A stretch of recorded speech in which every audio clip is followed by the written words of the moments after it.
వాళ్ళ రేవంత్ రెడ్డి గారిని గెలిపించింది కేవలం నిరుద్యోగులు మాత్రమే. ఎందుకంటే వాళ్ళ కార్యకర్తలు కూడా వదిలేసింది కాబట్టి ఇవాళ తెలంగాణ రాష్ట్రంలో ప్రతి సంవత్సరం 2 లక్షల ఉద్యోగాలు ఇస్తున్నారు కాబట్టి కార్యకర్తల కంటే ఎక్కువగా ఇవాళ తెలంగాణ రాష్ట్రం మొత్తం నిరుద్యోగులు మొత్తం భుజాల పైన వేసుకొని గెలిపించుకున్న సందర్భాలు ఉన్నాయి.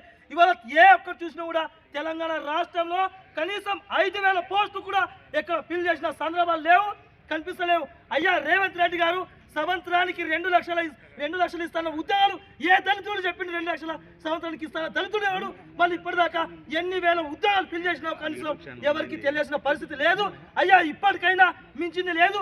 మెగా డిఎస్సి 18,000, కానిస్టేబుల్ ఎస్ఐ 15,400 చిల్లరు, మరి group 1, group 2, group 3, group 4 GPO 10,000 ఉద్యోగాలు. ప్రతి ఒక్క ఉద్యోగ నోటిఫికేషన్ ఇచ్చేంత వరకు ఖచ్చితంగా మాకు ఉద్యోగ నోటిఫికేషన్ ఇవ్వకపోతే ఖచ్చితంగా చెప్తా ఉన్నావు, నువ్వు లోకల్ బాడీ ఎలక్షన్ రెడీగా ఉండు, మిమ్మల్ని ఓడించడానికి మా నిరుద్యోగం రెడీగా ఉన్నారు. అందుకోసమే అయ్యా నువ్వు 2 లక్షల ఉద్యోగాలు వేసేంత వరకు మా పోరాటం ఆగది.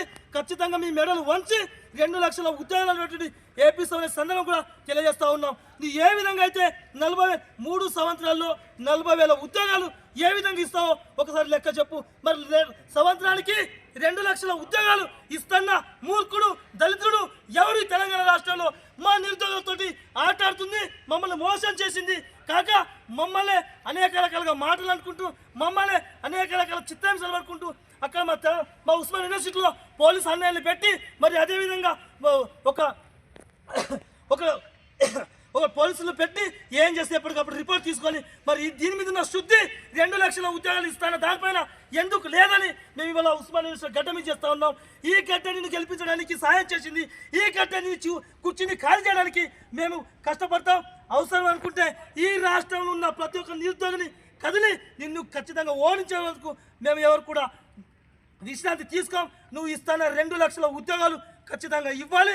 ఇవ్వకపోతే నీ ఎమ్మెల్యే దగ్గర నుంచి మొదలెడితే కార్యకర్తల దాకా ప్రతి ఒక్కరిని తరిమి ఈ ఉస్మానియా గడ్డ నుంచి కట్టాల్సిన బాధ్యత ఎంతైనా ఉంది. ఇవాళ మా నిరుద్యోగుల బాధ కన్నీళ్ళు ఆవేదన ఈ మీడియా సోదరులందరూ మీ ముందు పెడుతుంటే మీడియా పైన దాడి, మీ కార్యకర్తలను వాళ్ళు దాడి చేపిస్తున్నావు, వాళ్ళపైన అనేక రకాలుగా ఇబ్బంది పెడుతున్నావు. ఇది సరైన పద్ధతి కాదు.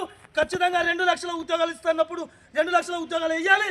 Mega DSC, constable, SI, group 1, group 2, group 3, group 4 GPO అన్ని కూడా ఇచ్చేంత వరకు మేము కొట్లాడుతూ ఉంటాం. మేము ఆగవాలని కూడా ఈ ఉస్మాన్ యూనివర్సిటీ గడ్డ నుంచి మేము మిమ్మల్ని హెచ్చరిస్తూ ఉన్నాం. ఖబర్దార్ రేవంత్ రెడ్డి, గుర్తుపెట్టుకో, మా నిప్పులతో ఆట నిరుద్యోగులతో వేట మొదలెట్టినాడు. ఎవరు కూడా ముందుకు వెళ్ళలేడు, ఎవరు కూడా బాగుపడే చరిత్ర లేదు. అందుకోసం నిరుద్యోగులు తలుచుకుంటే నిన్ను ఈ లోకల్ బాడీ ఎలక్షన్లో ఖచ్చితంగా సమాధి చేసే బాధ్యత మా నిరుద్యోగుల ప్రతిపక్షం ఉన్నది. కాబట్టి